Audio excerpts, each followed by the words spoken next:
مساء الفل، ازيكم يا شباب؟ إيه الاخبار؟ معاكم دكتور عمرو عبد الله. النهارده ان شاء الله هنشرح العملي الفسيولوجي على السريع. لو انت بتفكر تدخل من غيره اوعى تعمل كده، واسمع الفيديو هيلم لك الدنيا على السريع. طبعا انا فرحان جدا من كتر المسجات اللي جات لي، الناس حلت كويس بسبب فيديو الفسيولوجي اللي لم الدنيا. ولو حد ما كانش شاف الفيديو او ما حلفوش الحظ يسمع الفيديو ده بتاع العملي ويلم الدنيا ويعوض في الدرجات. العملي بتاع الفسيولوجي نظامه ايه؟ وهيجيب لك صوره كيرف ويسالك عليها اسئله ام سي كيو او اسئله كومبليت او ممكن اسئله نظري عادي من اللي انت ذاكرته من الاكشن بوتنشال مثلا. فانت لو عايز تراجع عليه ممكن تشوف الفيديو بتاع الاكشن بوتنشال تاني. وممكن يجي لك اسئله ام سي كيو على البادي فلويدز وهكذا.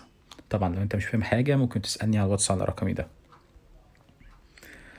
اول كيرف الاكشن بوتنشال وشرحناه بالتفصيل، فاحنا مجرد هنراجع. هيجيب لك الكيرف كده، هو يجيب لك عليه ارقام ويقول لك مثلا رقم واحد يدل على ايه، رقم اتنين يدل على ايه، رقم تلاتة يدل على ايه، ويسالك عليه بقى.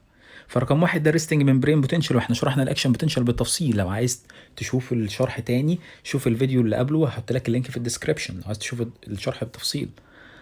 رقم اتنين دي الفايرنج ليفل، النقطة اللي هتولع عندها الدنيا. رقم تلاتة دي الديبولاريزيشن. رقم أربعة دي خلي بالك ممكن يجيب لك أربعة فوق كده أهو، أو ممكن يجيب لك أربعة في النص يصور لك يظلل لك المثلث ده. فالمثلث ده لو ظللوك بنسميه سبايك بوتنشال زي الخازوق كده أهو، أو بنسميه الأوفر شوت. رقم خمسة دي الريبولاريزيشن. رقم ستة الهايبر بولاريزيشن.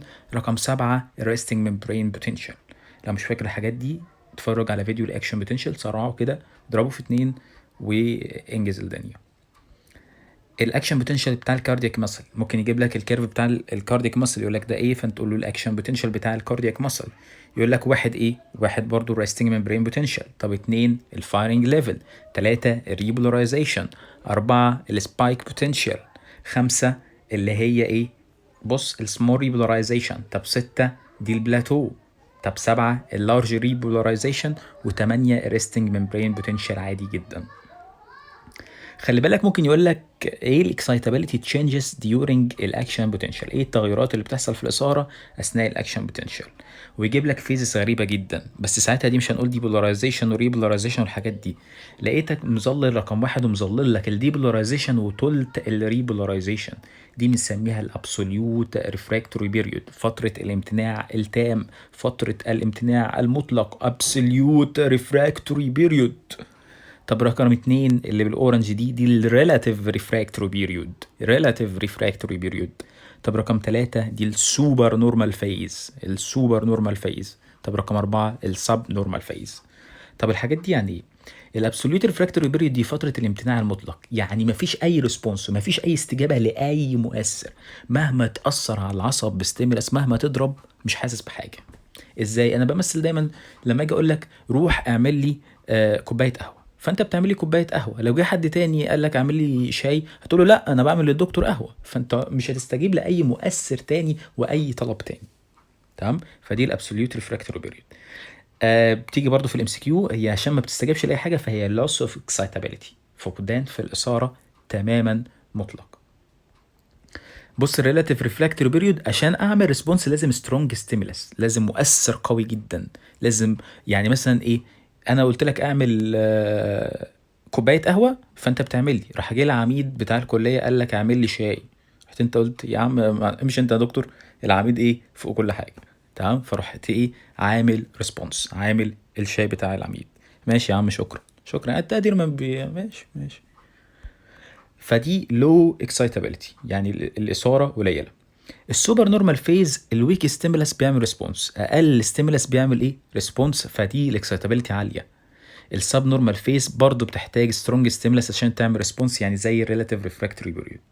طب يجي يقول لك هي تمثل ايه الابسوليوت ريفراكتوري بيريود؟ قال لك دي بتمثل الديبولاريزيشن من الفايرنج ليفل وتلت الريبولاريزيشن. بص الديبولاريزيشن من الفايرنج ليفل وتلت الايه الريبولاريزيشن التلت ده. تمام؟ طب الريلاتيف بتمثل البارت الاخير من الريبولاريزيشن. طب المرحله الثالثه دي بتمثل النيجاتيف افتر بوتنشال، والمرحله الرابعه بتمثل الهايبر بولاريزيشن او البوزيتيف افتر بوتنشال. هم كاتبهم لك. طب يقول لك ايه الكوزس اللي بيعمل كده؟ قال لك في الاولانيه الصوديوم جيتس بتكون inactive. بوابات الصوديوم مش نشطه، بوابات الصوديوم مقفوله، فبالتالي انا عشان اعمل اكشن بوتنشال قلت لك سبب الاكشن بوتنشال هو دخول الصوديوم، دخول الصوديوم، صوديوم انفلكس. طب ما البوابات مقفوله، هيدخل صوديوم ازاي؟ هيحصل ستيمولس ازاي؟ هيحصل ريسبونس ازاي؟ عشان كده الابسوليوت ريفراكتوري بيريود مفيش اي ريسبونس لاي مؤثر لاي ستيمولس لان بوابات الصوديوم مقفوله. طب اللي هو الريلاتيف ريفراكتوري بيريود اللي هو سترونج ستيمولس بيدي ريسبونس، قال لك الصوديوم والبوتاسيوم جيتس، بوابات الصوديوم والبوتاسيوم بارشيالي اوبن، يعني جزئيا مفتوحين، فلازم مؤثر قوي، لازم امر كبير من العميد يخليك ايه يدخل الايونات دي. طب ليه السوبر نورمال فيز الويك ستيمولس اقل واضعف ستيمولس بيعمل ريسبونس؟ قال لك اصل الممبرين اصلا ديبولارايزد، يعني الممبرين جاهز انه يحصل له ديبولاريزيشن واكشن بوتنشال، الممبرين اصلا الصوديوم دخل فيه، فعشان كده اي حد يلمسه يعمل ريسبونس. لكن المرحله الاخيره الممبرين هايبر بولارايزد، يعني بعيد عن الاكشن بوتنشال تماما، عشان كده بحتاج سترونج ستيمولس عشان يديني ريسبونس. انا عارف الجزء ده رخم يا ولاد، انا عارف الجزء ده رخم، عيد الحته تاني وعيدها هتلاقي الدنيا ظبطت. خلي بالك عشان ممكن يجيلك. يبقى رقم 1 الابسوليوت ريفراكتوري بيريود، رقم 2 الريلاتيف ريفراكتوري بيريود، رقم 3 السوبر نورمال فيز، رقم 4 السب نورمال فيز. السترينث ديوريشن كيرف ده مهم جدا، بيجيب لك الكيرف ده اللي فيه علاقه عكسيه بين السترينث قوه المؤثر والديوريشن وقت المؤثر، ويقول لك ده ايه فتقول له ده السترينث ديوريشن كيرف. يقول لك رقم 1 دي ايه؟ دي الريوبيز. طب رقم 2 اهي اليوتيلايزيشن تايم. رقم 3 دبل ريوبيز يعني ضعف الريوبيز. رقم 4 الكوروناكسي. يعني ايه الريوبيز اللي انت عرفني بيها ده يا دكتور؟ الريوبيز دي المينيمال سترينث اللي بتعمل ريسبونس، اقل قوه للمؤثر هتديني ايه؟ ريسبونس، رد فعل. طب الوقت اللي بحتاجه عشان اعمل ريوبيز ده اسمه اليوتيلايزيشن تايم، وقت الاستخدام، ده الوقت اللي بحتاجه عشان ادي ريوبيز. طبعا دبل ريوبيز يعني 2 ايه؟ ريوبيز. اشطب على تم دي غلطه. الكوروناكسي ده الوقت اللي بحتاجه عشان اعمل دبل ريوبيز. بص الكوروناكسي ده الوقت اللي بحتاجه عشان اعمل ايه؟ دبل ريوبيز. وده بيتناسب تناسب عكسي مع الاكسايتابيلتي، يعني كل ما تقل الكوروناكسي كل ما تزيد الاكسايتابيلتي. وفي تعريف اخير المينيمال تايم. المينيمال تايم ده التايم الوقت اللي بلو ويتش اللي تحته مفيش اي اكسايتيشن، مفيش اي اثاره مهما كان المؤثر. يبقى المينيمال تايم ده الوقت اللي تحته مفيش اي اثاره مهما كان المؤثر. تاني يا دكتور بعد اذنك. يبقى رقم 1 الريوبيز، والريوبيز ما هو الا اقل قوه بتديني ريسبونس. طب بتاخد وقت قد ايه؟ بتاخد وقت اسمه يوتيلايزيشن تايم، فاليوتيلايزيشن تايم ده الوقت اللي بحتاجه عشان ادي ريوبيز. بعد كده في حاجه اسمها دبل ريوبيز يعني ضعف القوه اللي بتدي ريسبونس. طب بتاخد وقت قد ايه؟ كوروناكسي. الكوروناكسي ده الوقت اللي بيديني دبل ريوبيز، وبيتناسب تناسب عكسي مع الاكسايتابيلتي. وفي حاجه اسمها مينيمال تايم ده الوقت اللي تحته مش هيحصل اي اكسايتيشن. انت كده يا كبير خلصت الكيرفات. ممكن يجي لك بقى اسئله على البادي ووتر. البادي ووتر يقول لك ام سي كيو بقى نسبه الميه في جسم الواحد الادلت البالغ ايه؟ هتقول له 60% من حجمه، يعني 42 لتر تقريبا. طب الانترا سيلولار فلويد السوائل اللي داخل الجسم قال لك 28 لتر، يعني تلتين جسم الميه. معلش تحفظ الارقام بقى عشان خاطري. طب الاكسترا سيلولار فلويد 14 لتر، يعني تلت جسم، تلت الميه، تلت الجسم الميه. طب البلازما 3 لتر. طب الانترستيشال فلويد الفلويد اللي بين الخلايا 10 لتر. والاسئله دي مهمه بقى كومبليت. ازاي احسب البادي ووتر؟ قال لك بالدايليوشن برنسبل. بالدايليوشن برنسبل طريقه التخفيف. طب التوتال بادي ووتر الميه كلها اللي في الجسم احسبها ازاي؟ اني احقن هيفي ووتر ميه تقيله او الديتيريوم. خلي بالك ميزته انه بيروح لكل غرف الميه وبيقدر يعدي السيل ممبرين. خلي بالك الام سي كيو. الاكسترا سيلولار فلويد اللي هو السوائل اللي خارج الخليه بقيسها بالانيولين. وميزه الانيولين انه ما بيروحش غير الاكسترا سيلولار فلويد وما بيعديش السيل ممبرين. طب ازاي احسب الانترا سيلولار فلويد؟ ما خلي بالك اصل التوتال بادي ووتر اللي هي السوائل اللي في الجسم كلها بتساوي الاكسترا سيلولار فلويد زائد الانترا سيلولار فلويد. فالانترا سيلولار فلويد هتساوي ايه؟ التوتال بادي ووتر ناقص الاكسترا سيلولار فلويد. طب حجم البلازما بعرفه بالايفانز بلو او بالراديو اكتيف بلازما بروتين. خلي بالك دي ما بتقدرش تعدي الكابيلاري وول، الوول بتاع الايه؟ الشعيرات الدمويه. خلي بالك احفظ القانون ده ان سي اي في في اي تساوي سي بي في في بي. السي اي اللي هي concentration بتاع المركب الاي، والفي اللي هي الفوليوم بتاع المركب اي. خلي بالك برضه عشان ممكن يجيب لك في الام سي كيو ايه الكاركترز بتاعت السبستانس يعني الماده اللي بستخدمها عشان اشوف الووتر، حجم الووتر. قال لك خلي بالك لازم تكون ديسبيرس، يعني بتنتشر في المكان اللي انا عايز اقيس فيه، انها ما تتكسرش، ما انا مش حقين ماده في الانسان تتكسر ما اعرفش اقيسها. انها نوت اكسكريتد، ما انا مش هديله ماده ادي الانسان ماده ولا ايه خرجها في اليورين فما اعرفش احسبها. لازم تكون ميجرابل يعني اقدر اقيسها. لازم ما تكونش توكسيك عشان يعني ما تكونش سامه ادي العيان الماده الاقيه مات منها، فلازم ما تكونش سامه. فدي خواص مهمه للام سي كيو. في نقطه برضو الام سي كيو قال لك ان الفيميل البنوته بتكون مليانه مورفات يا جماعه، مليانه فات ودهون. وخلي بالك كل ما هل يختلط الزيت بالماء؟ هل يختلط الزيت بالماء؟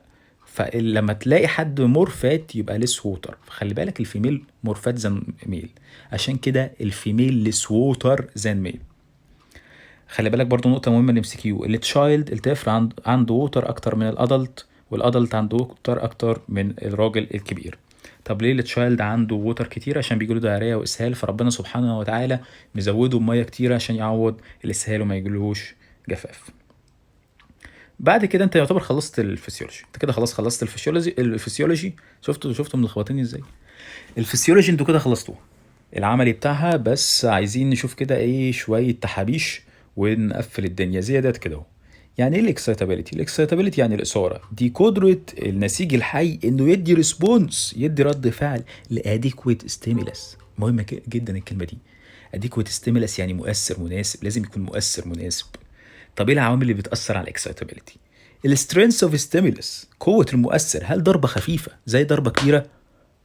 الديوريشن اوف ستيمولس، هل ضربتك دقيقه زي فضلت اعجن فيك ساعه؟ والريت اوف رايز اوف انتنسيتي اوف ستيمولس، معدل الزياده في شده الستيمولس المؤثر، زي واحد بيطبطب بالراحه بدا يعجن جامد.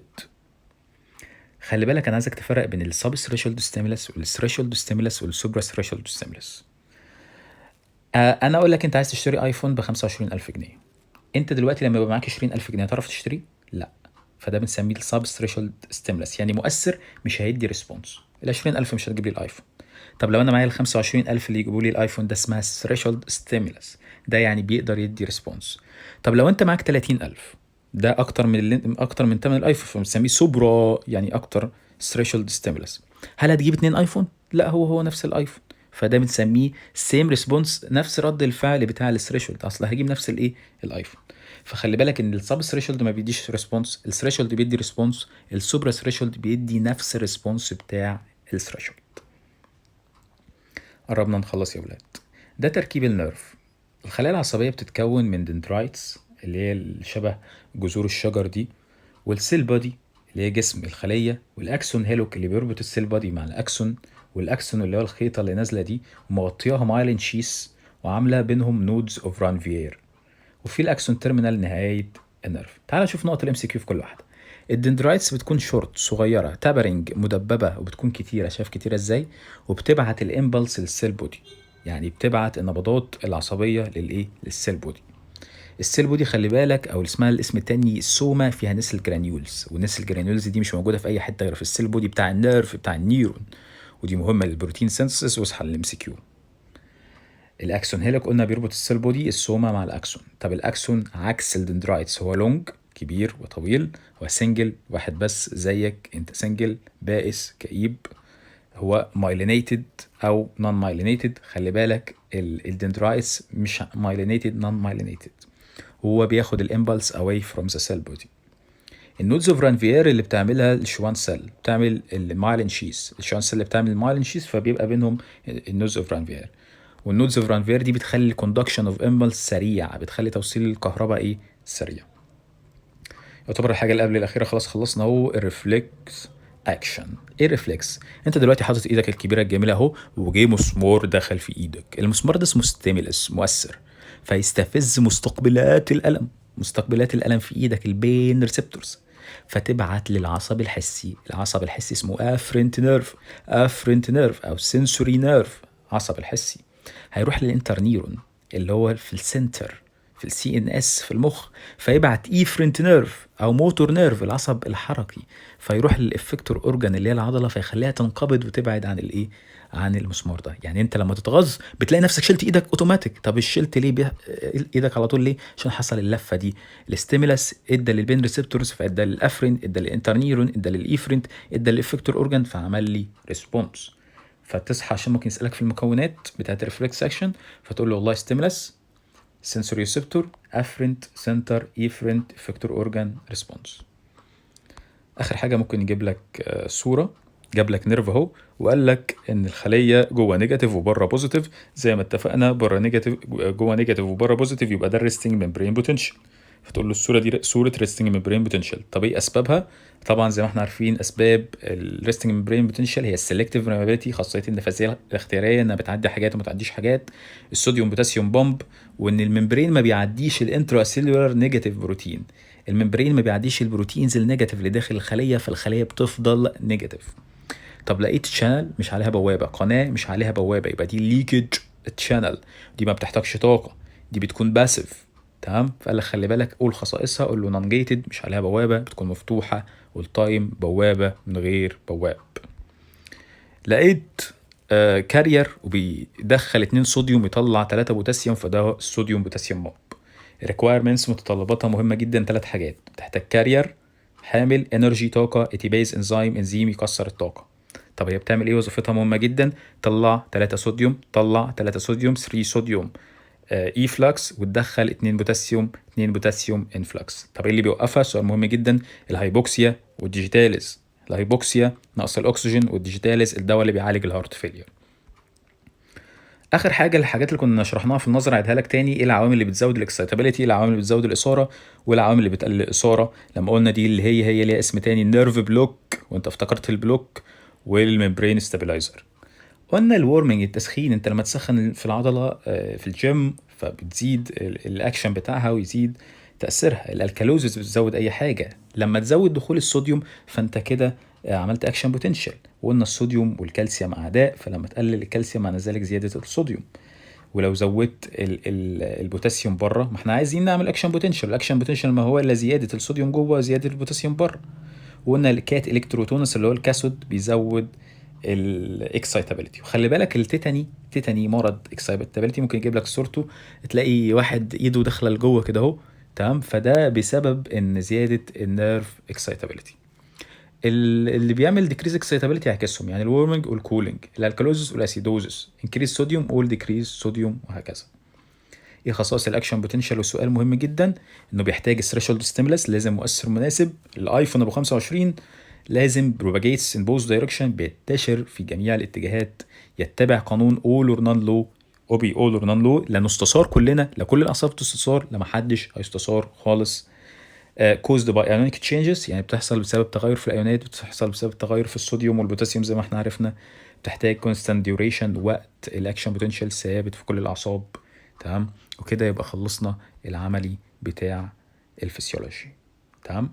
مش لازم تدخل بيه، طلع سهل وجميل جدا. لو في اي حاجه مش فاهمها ممكن تسالني على الواتس، وطبعا الشرح على اليوتيوب. اعمل سبسكرايب للتشانل وعرف زمايلك بالفيديو ده عشان كله يدخل بالفسيولوجي وكله يحل حلو. بالتوفيق يا شباب ان شاء الله.